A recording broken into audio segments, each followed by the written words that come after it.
Hey gang, D. Tidwell, Enduro Mountain Bike Training. I'm here with Galleon,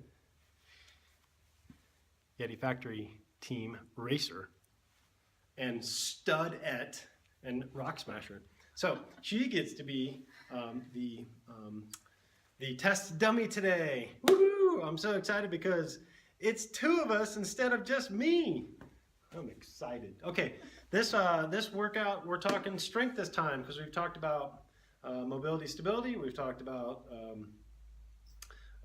posture and mechanics, and we've talked about muscle growth. Now we're going to talk about strength. Next one's going to be power. So today we are going to talk strength, and this is what it's going to look like. So I'm going to move you around because this is how it works. So we're going to go reps. We're going to be in the 10-8, 12-10-8-6. We're going to go 3 to 4 sets. Tempo is going to be a 2:02. And then we're doing rest of 3 to 5 minutes on these, depending on your weight. Okay, so if in doubt, err towards the more rest. The tempo is 1-2 down, 1-2 up with a 0 pause in the middle. Okay, you can also do a 3:03 on that and go slower. It's always good to do that. We will increase the speed for the power section next video series. Be smart on these. If you're not used to doing this, work slowly. Form is always crucial. Do not sacrifice form to go up in weight, please. You will hurt yourself, and then you'll be back to starting over because you were not a smart person and you did something like a lot of stupid people do, doing too much weight. So I'm going to break it down into 2 supersets. We got superset number 1, superset number 2. Number 1, we're going to do a barbell. And if you don't have a barbell at home, for example, use a dumbbell. Hip lifts and then farmer carries using either kettlebells and or dumbbells. Okay? So we're going to go over here to Ann. She is already stretching. So we're going to get up on a bench. You can also use a Swiss ball. So position, please. All right, so here we go. Hip lifts with a barbell. Make sure that your bench is up against something so that it does not move. So when you're in this position here, the bench doesn't slide out from underneath you. From this position, Anne's going to pull her feet back closer to her butt and then actually arch up using her shoulders as the pivot point. With nice, strong glute move, you can see her, she's got vertical, which is perfect. Her glutes are working. I know they are.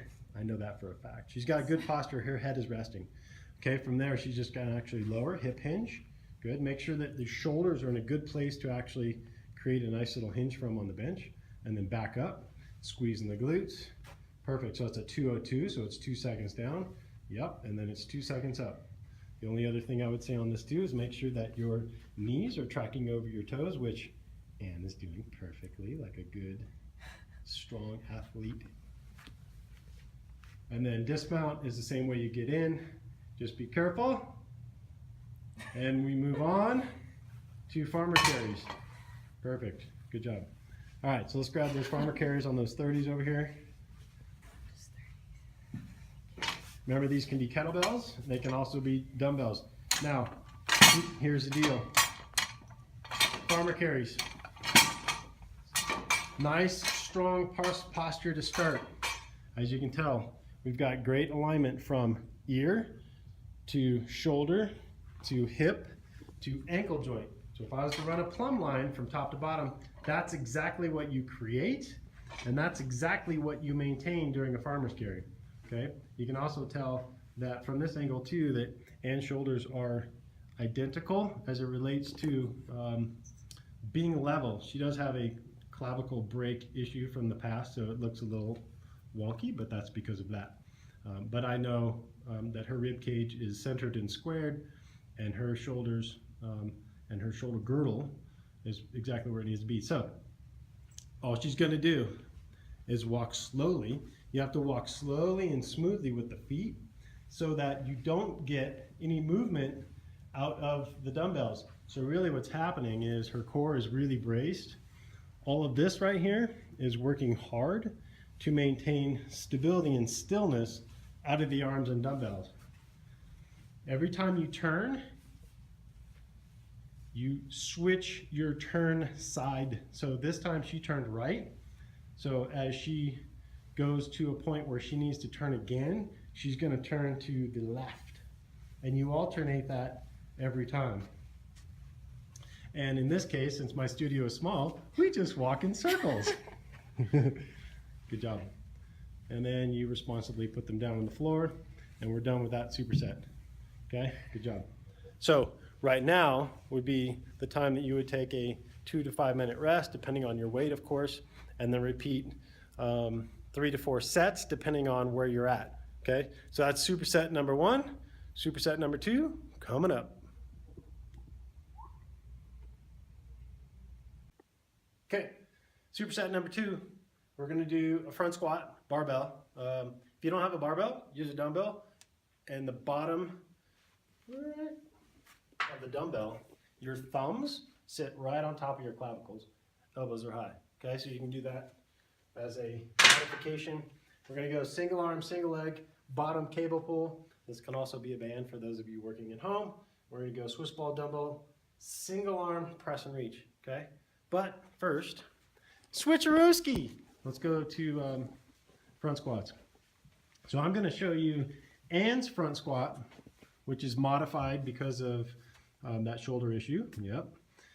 So she does more of a cross-armed type of move. What I care about on these, no matter what position you get in, is that you're choking yourself essentially, and this bar is trying to sit on top of your clavicles essentially, okay? So we care about that a lot. She racks it. We want to maintain parallel with that upper arm. So this angle right here through the whole move should stay parallel, which means in order to do that properly, this has to be straight. A lot of you get this rounded T-spine, and which is one of the reasons why we like to do the front squats, because it really forces good upper body posture and changes the mechanics of the squat altogether. So Anne's going to take a big deep breath in. She's going to hold it. She's going to pull her belly in, and then she's going to squat. And she's going to come back up, exhaling through pursed lips. Okay. Perfect. Once again, back here, we're looking for equal left and right. We're going right leg, left leg. And we've also got good knee tracking going on where the middle of the patella, kneecap, is tracking over the second toe. Okay, so there's the front squat. Her version, I'm going to show you a modified version of that because I don't have those types of issues. So I'm going to do the same thing. I can get in here a little deeper because of the way my shoulders are arranged. Same position, but I go here, so I can actually do this here. So I can go hold, squat, and back up. So I can do front squats basically this way, where I still stay parallel, but I don't have to hold on to the bar. So either way, you need to find the position that works best for you based off of what your shoulder complex is.